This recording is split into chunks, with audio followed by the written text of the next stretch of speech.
That's a lovely accent you have.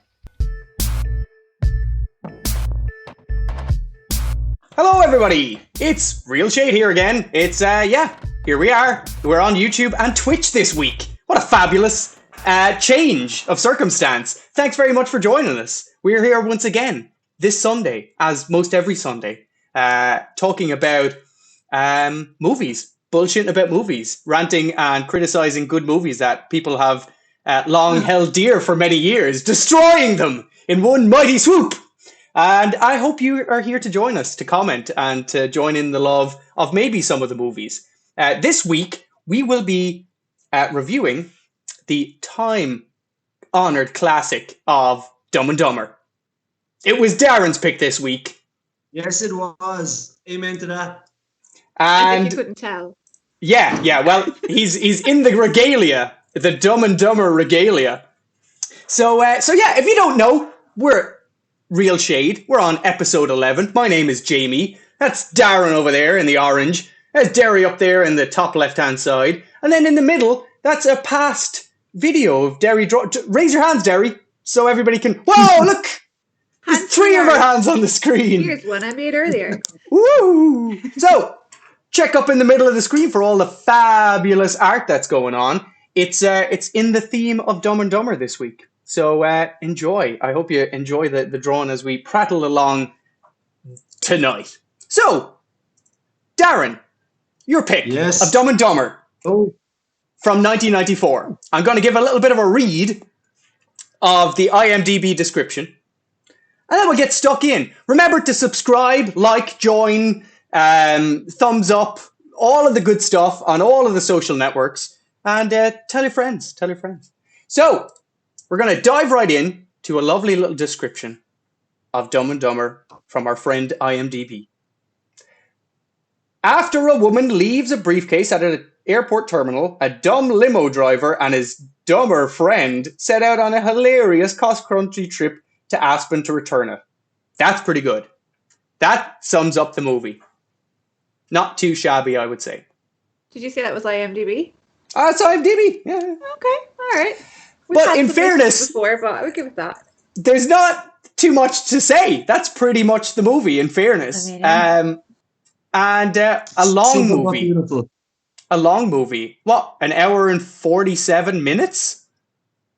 It's like, I completely forget. I think, oh yeah, this is like an hour and 20 minutes, hour and a half maybe. I was like, Jesus Christ, this is coming near to 2 hours of Dumb and Dumber.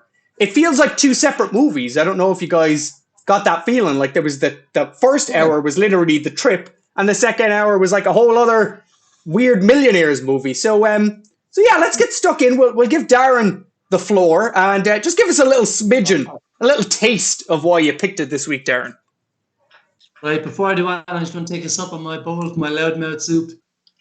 Oh yeah, I love that little that line. Well, do you know what? I really thought you were going to do. Just get out of here. No, you've lost me for the rest of the podcast now. No, sorry. Whistle, yeah. With that whistle of yours. Yeah, but you know, I always felt that this movie wasn't long enough because I could watch this movie forever and ever and ever. Yeah, well, IMDb actually said it pretty well. Like, it's a simple story. It really is like with two stupid friends. But for years, I only watched this again recently, and there was I don't know, maybe ye knew this, but I didn't. I always wondered who was dumb and who was dumber. And from watching it again, clearly Jim Carrey is the dumber friend. I agree. Yeah, and I never really gave it much thought, but it was always a question in my fucking mind. I was like, who actually is Dumb and Dumber? Well, clearly we get what happened. We get, like, and it's very, now I feel very dumb because it's really, it's showing, like, perfectly through the whole movie. Who's the fucking stupider? See, stupider. Stupider. This is happening right now. I'm sure enough people say the word stupider for it to be a word, but I think it's like the whole film is like a competition. You're like, oh my God, how stupid could they be? And then you're like, oh, that's a smart move. I'm like, oh no, wait, he's still an idiot. No, well, I think Jim Carrey is dumber in it, but like then again, you have Jeff Daniels has these moments where he does like the fucking tongue on the ice and like, you know, shit himself in the bathroom and like, you know, he has his moments. They're as good as each other. Yeah. And the reason I picked this movie, lads, is because this is my childhood. This was maybe not the finest movie to watch as a child, but you know, it's what it is. You know, that's why I am today. But like this just that's where you got happy. your that's where you got your rapist wit out of. This is where I got my rapist wit. Yeah, this like above all, this movie makes me smile. It's a movie that when I watch, I know no matter how many times I've seen it, which is too many now, I'm going to have a good time. I'm going to sit down. It's easy watch. It's funny. It's to me, it's fucking timeless. And then let's not talk about those other 2 movies that came out. But anyway, well, I'm sure we'll bring them up throughout the whole entire thing because I haven't seen them.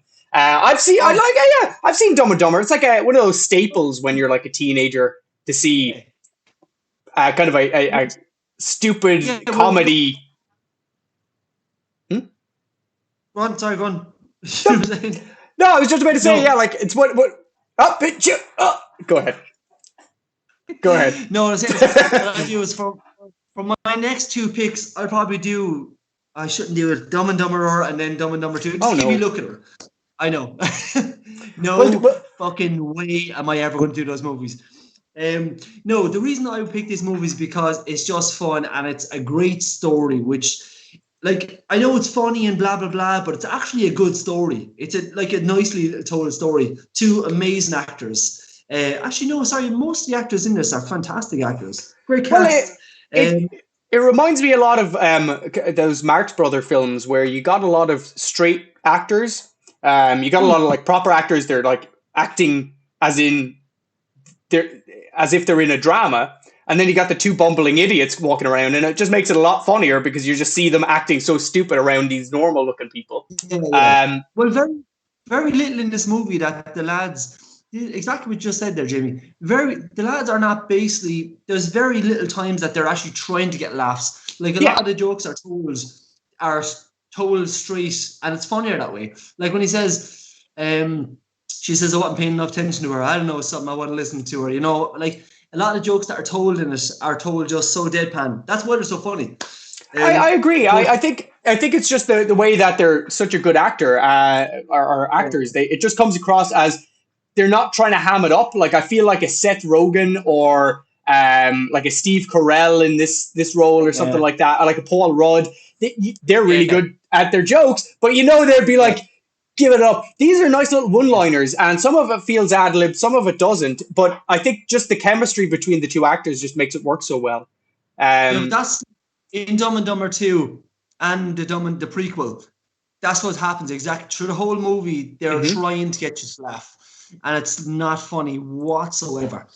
It's those movies, even though they tried to be a sequel and a prequel to this, you wouldn't even think, because they had the same actors in it, obviously you'd know they're a sequel, but you'd never think that they were even in the same fucking universe. I think comedy has changed a lot since the 90s as well. Like this reminds me, even the soundtrack of the movie and the way it's shot reminds me of, have you ever seen Multiplicity with Michael Keaton? Fucking amazing movie. But it's like all these 90s movies have this really cheesy music in it. There's like a lot of 90s tropes in it. Yeah, a lot. There's like... that was it. It's that sounds like indie, 90s indie type. They Will Be Giants. Is that song? Oh no, that's Crash Test Dummies. Crash Test Dummies. That's it, yeah. For shame. So, Derry, as a person that... you kind of like comedies. You like comedies. I'm glad you introduced me that way. I'm glad you introduced me that way because you get me. You know this. I am a horror fan. I am a fantasy and a thriller fan. And a few things might have happened this week, right? Either I'm not at my fill of horror where I need a break from it to go to comedy, or I'm just over the whole Dumb and Dumber thing. I'm not sure which happened, that I just wasn't in the mood for comedy yet, or I'm just over Dumb and Dumber. See, and again, I feel like this week I'm going to maybe be a little bit in agreement with Derry in some aspects. I remember this film being a lot funnier, but let's get into it. So we start at the very start. Actually, we don't even start at the very start. And where I say is the start is the credit roll. We don't even have any of that. That's gone.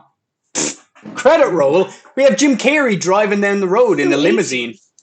It is so 80s. It's so 80s and below, and I like that. But no, we don't. We just get an introduction. We get the limousine coming in, and he has that ridiculous joke. What I like about this part of it actually is when the limousine drives over, and it stops for a minute, and then he gets out the back of the window, and he's like, "Oh yeah, I'm just on my way to a lecture," but he's actually the driver. I would love to do that. I would love to hire a limo, like reverse it up, get into the back, and be like, "Oh, hello. What does he say to your one? Oh, nice accent. Where are you from?" That's a lovely accent you have. New Jersey? Austria. Well then. G'day, mate. Let's not. So it's a bit cringe, and I was like, oh my god. I was like, but pays off very well. Lovely introduction into pretty much the first actor or character in the film, being a ridiculous idiot. Didn't he actually chip his tooth on that? No, Jim Carrey actually has a chipped tooth. He has a cap on his tooth since he's like 21 or something. But he actually, originally when they were filming the movie and did the poster, he had his cap on. But he said, I want to take it out for filming, just to make him look as stupid as possible. Like, that's why they were cutting his hair and they were giving him a nice hairstyle. He was supposed to just play a normal guy, but dummy, obviously. And he said no. He just, like, before they started filming, he thought it'd be funny. He must have been a fucking nightmare to work with. Oh, God, yeah. Because before he filmed, he had cut his fringe off, as you see it, right? A really bad job. And he walked out and said to the director that the hairstylist did this to me. Yeah, but in front of her, and she was like, "What?" He was like, and he started laughing. He was like, "No." But he left, like a normal guy, would be like, I'm only joking with you. Jim let the director, the Farrellys, give out to her for like 10 minutes before he jumped in and said, I was only joking. Like, what a dickhead! Like, he seems like it, not like, especially nowadays, he's all gone a little bit artsy fartsy. But yeah, he seems like an absolute nightmare. But by Jesus, does he have talent? He has a lot of talent. I mean, that's what you got to pay for it, right? If you want to work with someone of that caliber, you got to put up with some eccentricities. Like, well, look, as I said to the two of you, Jeff Daniels only got paid 50 grand for it, which is a fact, and Jim Carrey got paid 7 million, which is mind-blowingly fucking strange. That day. How guilty! I would feel so guilty if I was paid that much more than my co-star. I'd have enough money not to feel guilty. I'd be okay with that. Fair point. But that's not even like a small bit more. That's like 7 million compared to, like, your man didn't get paid $1 million for it, and the movie made 200 million at the box office. I'm like, I don't get it. But look, Jeff Daniels wanted to work with Jim, and he wanted to do the movie. And his agent, as I said to you, said, "Don't do it, do not do it," and he did it. So look where he is now. You know what I mean? I've actually never seen a lot of films with Jeff Daniels in it, and I think the last thing that I seen. You just have realized. But he's straight laced. Like, I seen him on an ad for a show on Sky Atlantic where he was like a journalist in it, and he was like a really hard cutting journalist. I was like, that's Jeff Daniels. Yeah, that's it. Yeah, show. He won an Emmy for that. Oh, is it? It's good. I actually haven't seen it. Again, I don't know if my brain can separate the shitting and tossing it out the window. From like Jeff Daniels. He's in Way Home, and he's in 101 Dalmatians. Yeah, haven't seen him. That's the side of a good actor. Any actor can do comedy, or any actor can do a straight movie, like a good movie, like, a normal actor movie. But if you can do straight and comedy, you're fucking golden. Look at Rob Williams. Well, look at Jim Carrey. Look at Eternal Sunshine of a Spotless Mind. Like, how the fuck is this guy in Eternal Sunshine of a Spotless Mind? We're going to get into a whole other conversation right now and I won't do it. I'll give a small snippet. I think Jim Carrey should be given much more credit for his serious work than he does for his comedy. Like, the guy, forget that I'm a fan, but as a fucking guy who sees acting ability, not that I would fucking know much about it, but like he's working his like even in the what's the show? Oh my god, Mr. Robot, is it? Pickles. Or No, the new one. Where he Mr. plays Jeff Pickles. It's a series show that like it's a children's entertainer. It's a fucking brilliant show. oh, is it a TV show? Yeah, he did a show. Oh. It's fucking it's so weird and fucking, but he's not trying to do a comedy show. It's like totally just deadpan serious, but he's kind of there's something wrong with him up there. He's mental problems. But it's just Jim Carrey. Just in general, Jim Carrey has mental problems. It's called Mr. Pickles. It's okay. fucking brilliant. It's amazing. Like because we've all seen Jim Carrey do comedy. We all know that he's funny and blah blah blah. But now he's after like I would watch him in more serious roles than I would in comedy. Like the number 26, number 20 is 23, number 23. Yeah. Have any of you seen this movie? No, I've heard of it. It's kind of a joke. I heard he sees the number 23 everywhere and he thinks that our world is going to end or something. The whole meaning to it. The ending to it is spectacular. I would recommend you go watch it.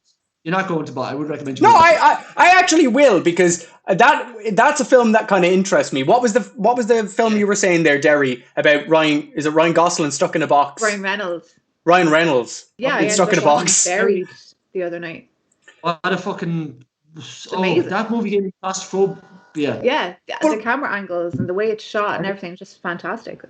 But I don't watch that many modern films. But if you were to say, Ryan Reynolds stuck in a box, I'm just like, that sounds fucking ridiculous. Yeah. You and Ryan Reynolds in a box for an hour and a half. Who's going to say no to that? Come on. No, you're not in the box with him, Derry. Don't worry.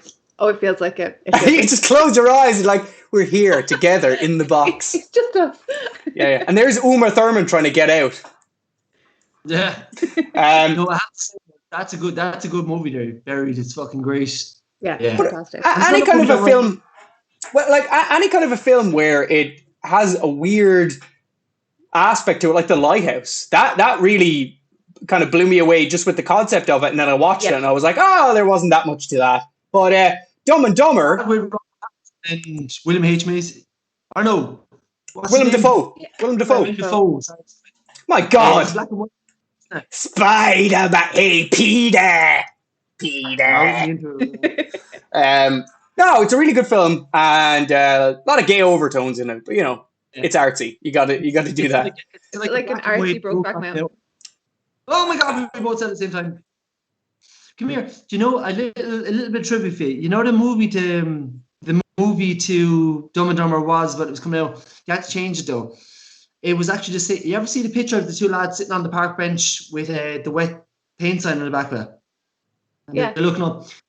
They actually, because New Line Cinema, I think they were in conjunction with Forrest Gump as well, and that's the movie poster Forrest Gump. They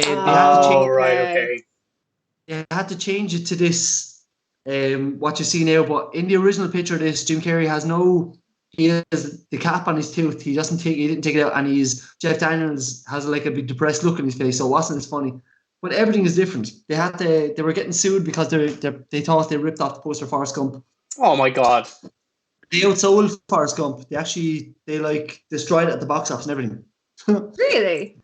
Yeah. Now that's a surprise, especially for the type of film. But again, like I said at the time, these were kind of a lot of films like this were coming out where it's kind of those adult films, adult comedies, but they're not as outrageous as your Hangovers or your whatever, like all the Paul Rudd, like all of the kind of early mid 2000s with Paul Rudd, Seth Rogen, Steve Carell. I'm kind of ragging on those guys today, but you know those kind of films where they're basically just saying Steve Carell now would be very different to Seth now Rogen. he is Steve Carell, 40-year-old virgin.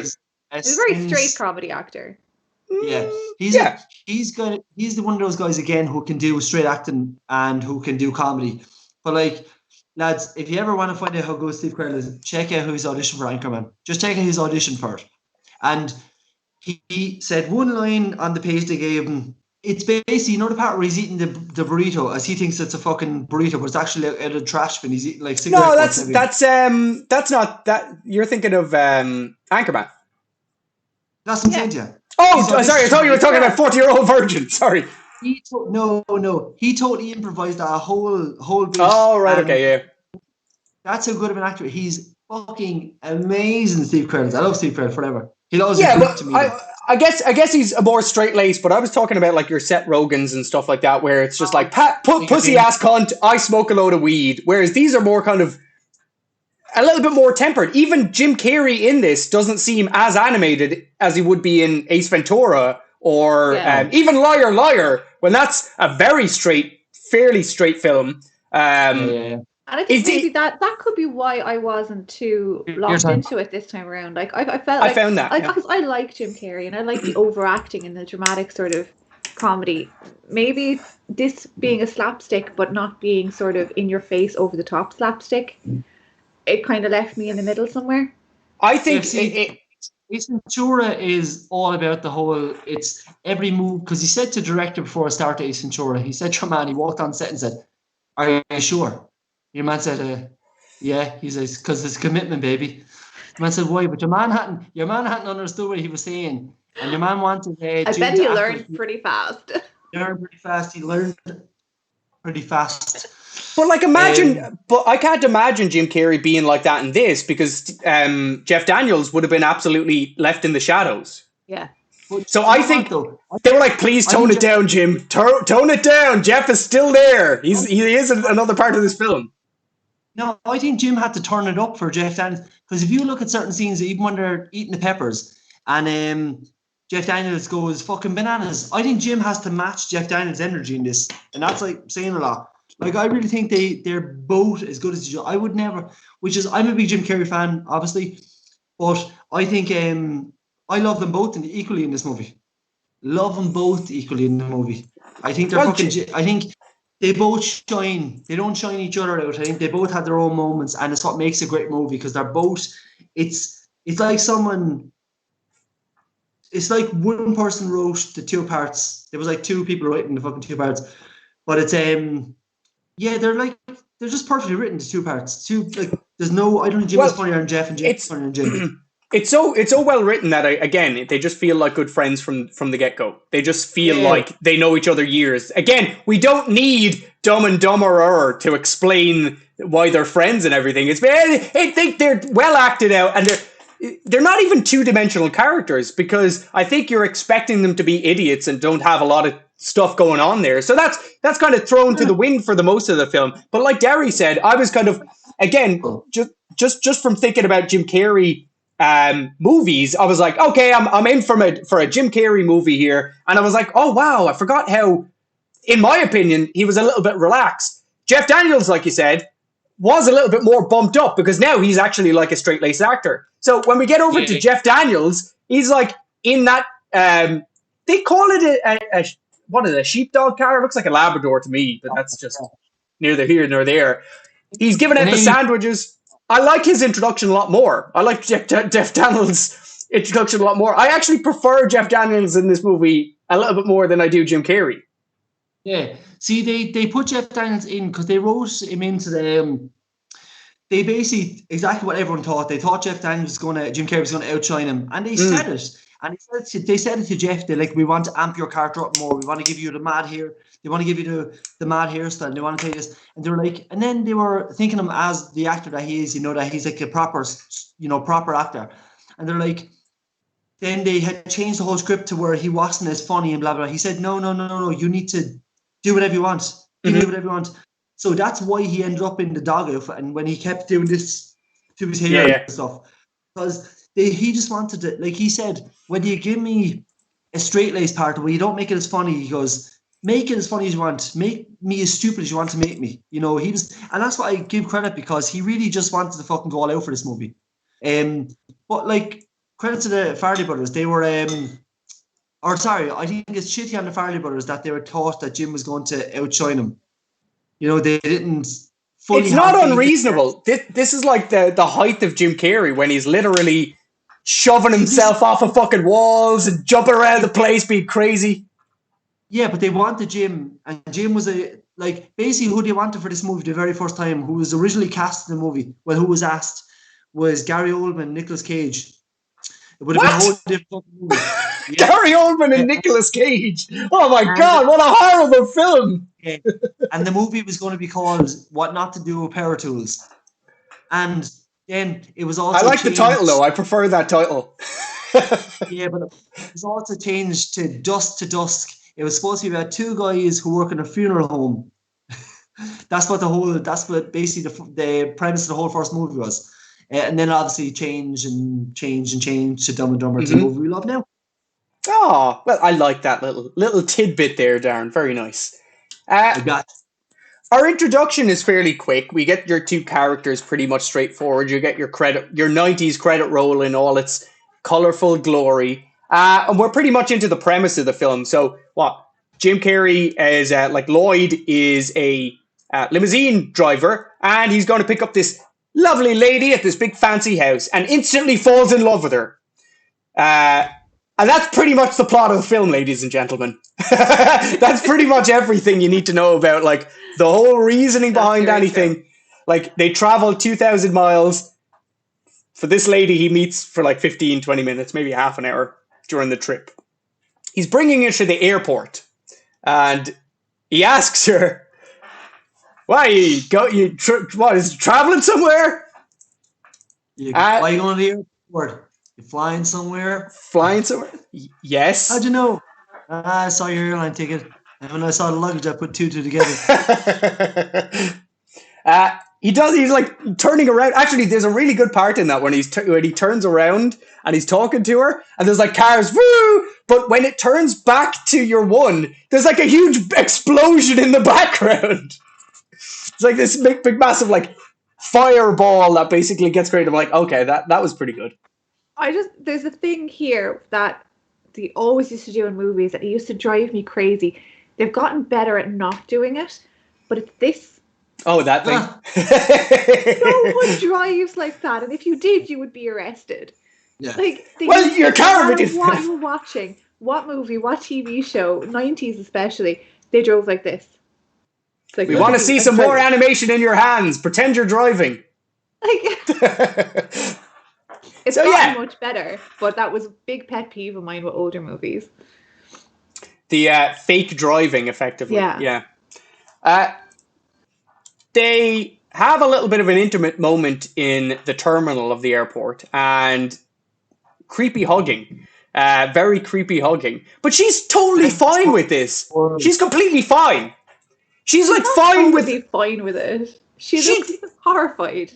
But she's like, okay, thanks. Like, she's not like, leave me away, you asshole. She's like, okay, I'm kind of putting up with this, basically. She's weirded out by it, but she's totally fucking weirded out by it. Because when she turns around, he has his arms out of this.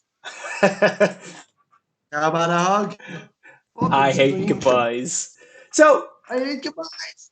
She goes into the airport, and again, there's not really much information what's going on. You kind of understand that she's, I don't know, a little bit anxious.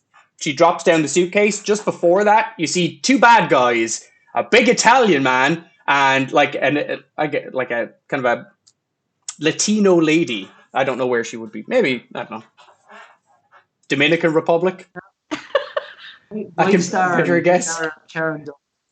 I don't know Karen Duffy, what else she's ever done, but Mike Starr is still going well and strong.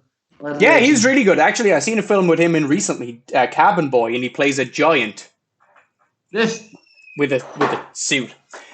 So the premise is set up is that she's leaving a suitcase there with something in it for these two, I don't know, goons to basically pick up. Jim Carrey sees it from outside, and he's like a big, massive, what do you call it, airbag has blown up. He's like knocked into the back of the car.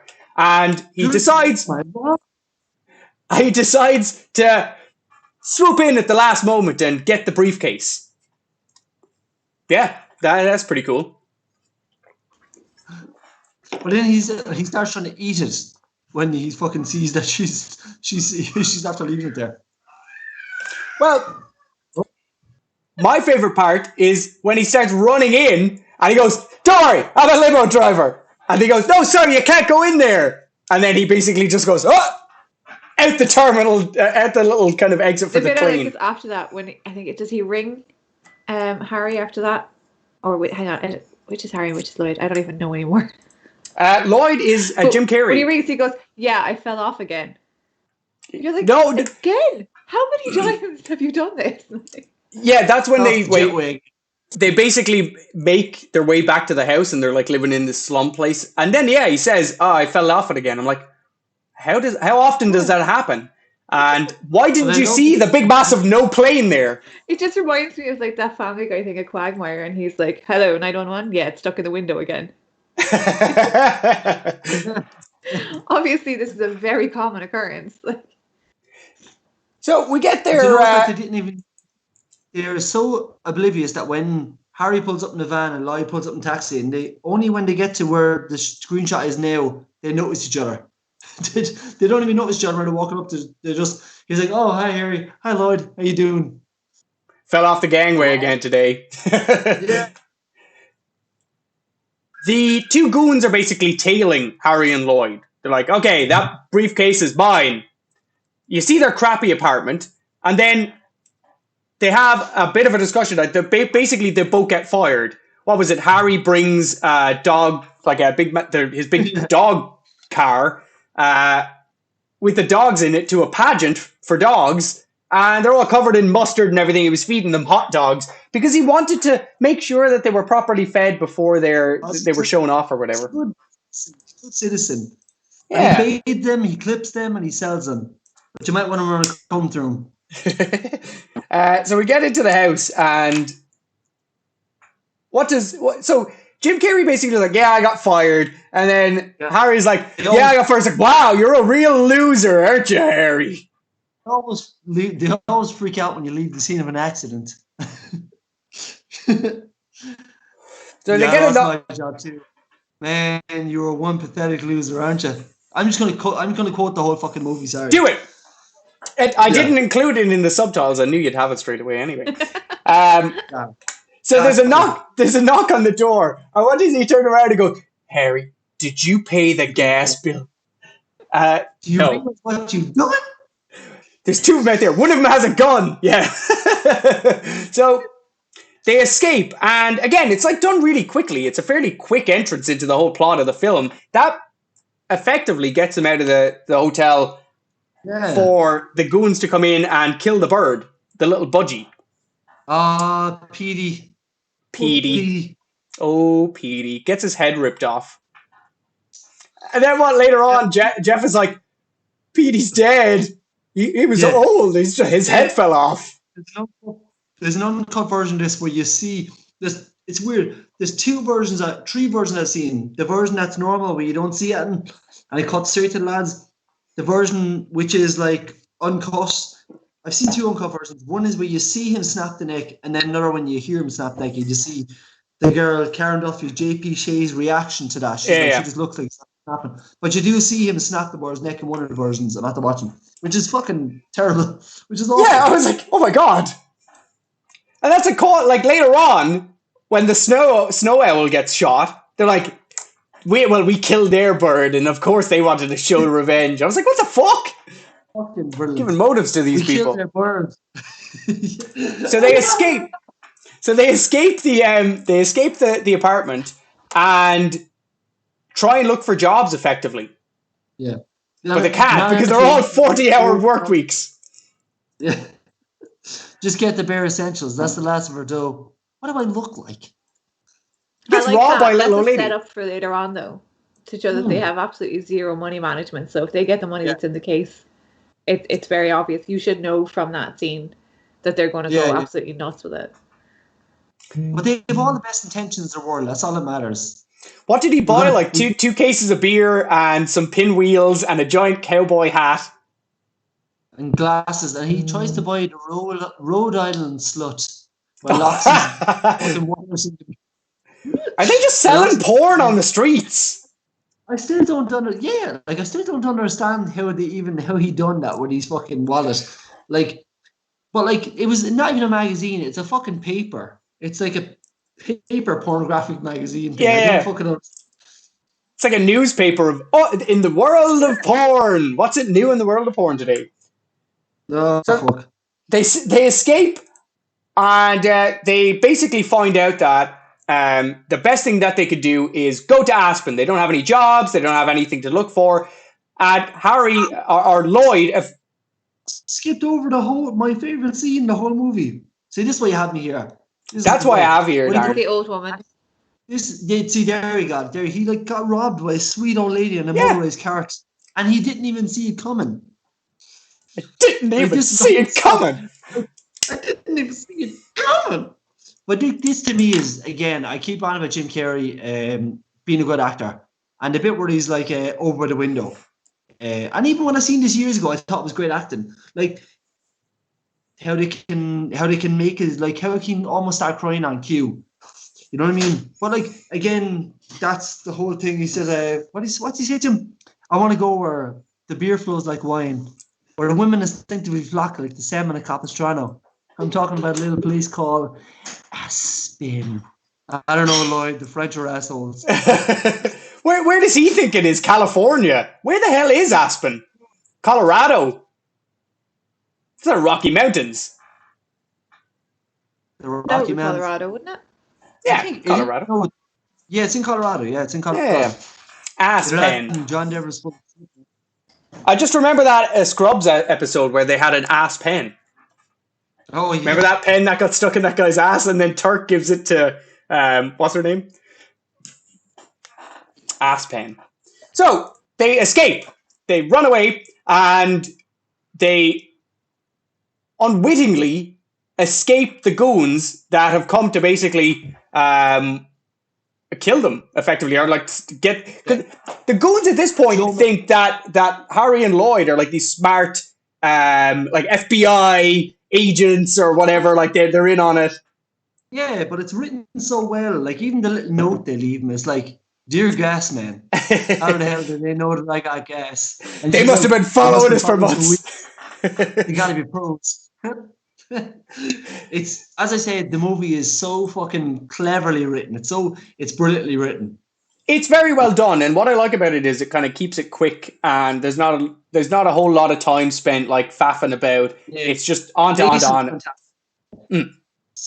It's quick jokes. It's just like I said, a lot of the jokes I didn't get years ago, but it just moves at such a quick pace that you either get it or you don't get it. And fucking let's move on. He does that thing where he's running in the car as well, where he's like, actually, I love doing that on the bus. Looks like I'm running at an incredible speed. Like you're running at a kind of rate, Harry. And then we get the blind kid with the bird. Petey. Look, Petey. Blind Billy from 4C. I sold some stuff. What did you sell him? A sack of marbles, a few baseball cards. Petey. You sell my dead bird to a blind. Petey didn't even have a head. Harry, I took care of it. It's like sellotaped on. It's like the worst thing ever. It's like the chunk of sellotape. Who's a pretty bird? Who's a pretty bird? But in the sequel, they got the same guy to come back, and they do another one or two jokes with him in it. So like, oh right, let's not go into because I'll talk about that for fucking hours too. But that's the thing, like they don't need to bring that guy back. They didn't really need to bring him back. Do they? I bet they used the same joke. Do they use a blind joke in it? You know what, Jamie? That's bad. That shows how bad it is that you actually never saw the movie and you watched. Like they walk up and they literally get out of a taxi, and they get up to exactly where you see them meeting in the first movie, and then he says, "Is that Billy from 4C?" He says, "Yeah."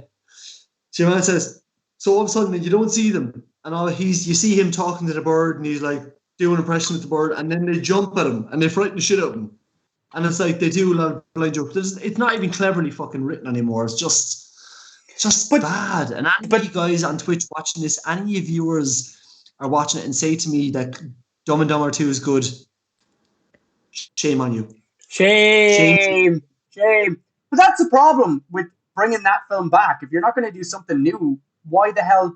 What's the point? Like they literally bring back characters that had a joke. They were there for a joke, basically, and then it comes back later as a follow-up joke, which is fine. Yeah, they don't need to be a character. Emma Stone loved, and or not Emma Stone, sorry, Jennifer Lawrence fucking loved Dumb and Dumber, and she asked could she be in the movie, and they gave her the part of Harry's daughter, and she read the script and immediately told her agent that she didn't want to do it. Immediately, like if you love something so much, you'll just do it anyway, though, to be involved in it. But if you read the script and it was that bad that you said. No, it's like it, lads. I have a deep found love for this movie, and I promise to you, don't ever fucking watch because it almost ruined this movie for me. It'll ruin the fucking movie for you. I promise you. But Yeah, and I that's the mean, worst part of it. It's like it poisons the past. You know, like when you see a sequel, you're like, the film has been poisoned now, and you're like, oh, that character comes back, and I like think they use when you're shit. invested in something, especially, and like I can relate because I was such a huge Game of Thrones fan, and then the last season, just I don't even want to go back and watch the earlier seasons. I can't even read the books anymore. I'm so hurt, you know. See, you talk to me about Game of Thrones. You were the first one in where we worked, and you were the first one to talk to me about it. And you actually made me kind of want to watch it because you talked about the characters in depth so much. You talked about, and I did, and I watched. I watched the first season, and I had watched the first season. I was like, actually, you know what? It's not the greatest show I've ever seen, but it's definitely worth keeping up with. So I continued on with it. And then I had heard what had happened the last season, and it poisoned me. I was like, there, I lost every ounce of wanting to watch. I just like, no, I can't. But this is the problem. This was the problem with that show in particular, and then it went too quickly, and it never had an end, and they tried to fake an end, and it still doesn't have an end. The book is still not fucking out, apparently. I don't read the book, but when I started hearing that they were getting closer and closer to where George R. R. Martin had written up to, I was like, I'm out. I'm gone, because that will ruin the whole entire show. He gave them bullet points on how it was going to end, but when you actually look at it, when he stepped away as executive producer around season 5 or 6, I can't really remember, that's when it started to go down. It wasn't even just that's the same as The Walking Dead. When The Walking Dead comics, the graphic novels ended, the show had no clue where to go with the characters. But honestly, like I could talk about The Walking Dead as well, and I was not impressed by the show, having read the comics beforehand. But remember, Darren, I was very annoyed that Robert Kirkman was actually an executive producer. I was expecting more from it. But him being on board. Yeah, but look, I like The Walking Dead. I never read the graphic novel. I read bits and pieces after watching the show, and only what's worse is it'll tell you how good the graphic novels are, because that's why I've stopped watching the show, because I'm up to date in The Walking Dead, but I'm not really looking forward to watching it when it comes back, because I've read little bits of what actually happens in the graphic novel. I'm like, that's such a better storyline. And you had the characters there. Why would you not use it? And then again, there's characters in the graphic novel that are so amazing and so intricate in the story that they're not in the show, and I'm like, what are you doing? Why would you not utilize what you have? Well, that's season 2. That's a whole other podcast. Came back but season 3 and dropped out again. But it relates back to this so well, specifically because this is a really good film on its own, and let's say Walking Dead were really good graphic novels. But what they did with the graphic novels is the first season of Walking Dead, they basically did the 12 volumes or the first 16 volumes of it, condensed it all down. Yeah. And they killed people that shouldn't have been killed. Nope. They kept people that should have died. Like, yeah. But that's the problem with sequels. That's the problem with sequels on this, is because all they do is they just basically take a piece of crap, or a well-established character or a small joke, and try and make a whole new series of film and pieces of entertainment based on little bits from the original that people enjoyed, and it just never works out. It happened with Game of Thrones, it happened with the sequels to these movies and Walking Dead. They basically try and go, everybody liked those, and let's make a movie out of those. I feel like the only person who was laughing his way to the bank is George Lucas. Oh yeah. George Lucas. He's the only one that was able to spin that really successfully, I think. Well, how I'll basically put this, and this is the only way I can put it to you about this movie. When you love something so much, and I have a love for this, if a sequel came out and was terrible, you'd be like, you'd find something that was good. You'd find, it wasn't that bad. Everyone's giving out about it, but I thought it was funny. I can't even find that bit of this movie. I can't. Like, I love this movie so much that I can't even. What they did, it reminds me of the episode of Friends. you know, when Chandler and Ross are like, "Oh, you're Matt," whatever the guy's name was, and remember they met him years ago, and they're like, remember they went fishing on a boat, and they were like, do you know the episode of Man? And then they were like, how can I even say it to you? Very vague here, Darren. Fishing on a boat. Keep going. Basically, what I do is, I'm going to tell you my analogy instead of the Friends thing, because I can't even remember the Friends thing. I'm not having too many beers right now. Basically, it's like someone you knew years ago that was really, really cool, and then you met them at a later stage in their life, and they're just a fucking disaster. Like, why would you? I wish I never met you guys. Like, don't meet your heroes. Think about it like this: it's like if you knew a really good friend when you were younger, and then you didn't meet each other for 10 years, and during that 10 years, your friend was cloned.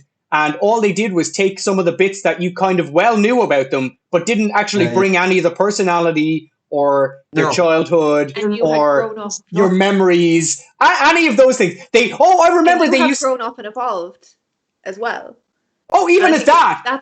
That's things that people don't take into account either. Is if you're doing a sequel, especially something as long as Dumb and Dumber 2, as far away from the original, you have to take into account that your original fan base, your original audience who are loyal to the first movie, have grown and evolved and need something a little bit more, maybe slightly more intelligent. I don't necessarily agree with that, specifically because Star Wars tried to be too smart and they failed.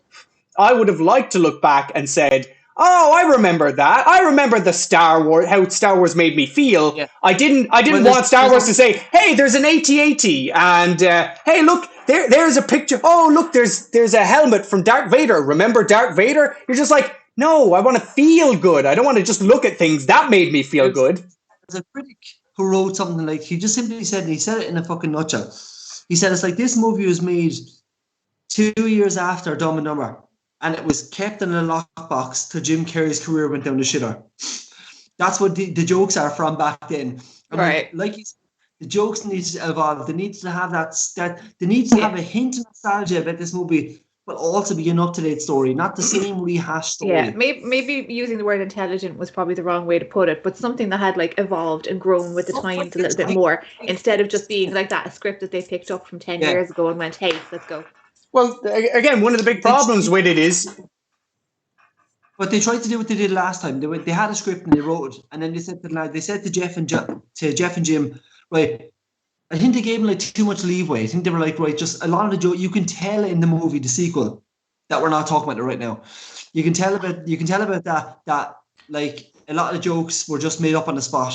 But it's not like Anchorman. It's not done cleverly, like ad-libbed. These are, you can blatantly tell that this was, and like the scenes are cut off really rigid, so you can tell like they had nowhere to go before they started laughing in the scene or something. It just didn't go. It just, like this, a lot of stuff was ad-libbed in this, but it back then, Jim was at the height of his career, and no matter what he did, I think people would fucking laugh at him. You know what I mean? Yeah, but the problem, very sharp cuts in this movie as well, though. I think, isn't there? Yeah, definitely. I think the same happened here, Darren. But I think people were more forgiven because the lads were on the rise of their careers, and it was at a fucking era where these jokes worked. These were like brand new jokes. Whereas if you tell the same jokes over and over and over again, they're not going to be as funny. You know what I mean? I didn't think there was that much ad-libbing in this at all, to be honest with you. It didn't feel like ad-libbed at all. Well, there was like, I think it was like nearly 45% of the movie was ad-libbed. They said, I'm not sure now, that's what but you can tell when they go into, when you see the young cuffers and stuff, you can see all the ad-libs and you can see, I have the upstairs and you can see the behind the scenes and all that. Jim was very, very much on his... See, as I said, again, I love the guy. Don't know him, but I love him. He'd be a fucking nightmare to work with because he insists on ad-libbing on the script. And, like, so as an actor, Jeff Daniels... I think that's the reason why Jeff Daniels was so good, because Jeff Daniels was able to match him with the ad-lib, you know what I mean? Bounce off him. Yeah, but even the whole Mockingbird... Like, you know that... You want to hear the most annoying sound in the world? That just... They literally just started filming... And he just did that. Started screaming. And then Jeff Daniels thought it'd be good at screaming your man's over here.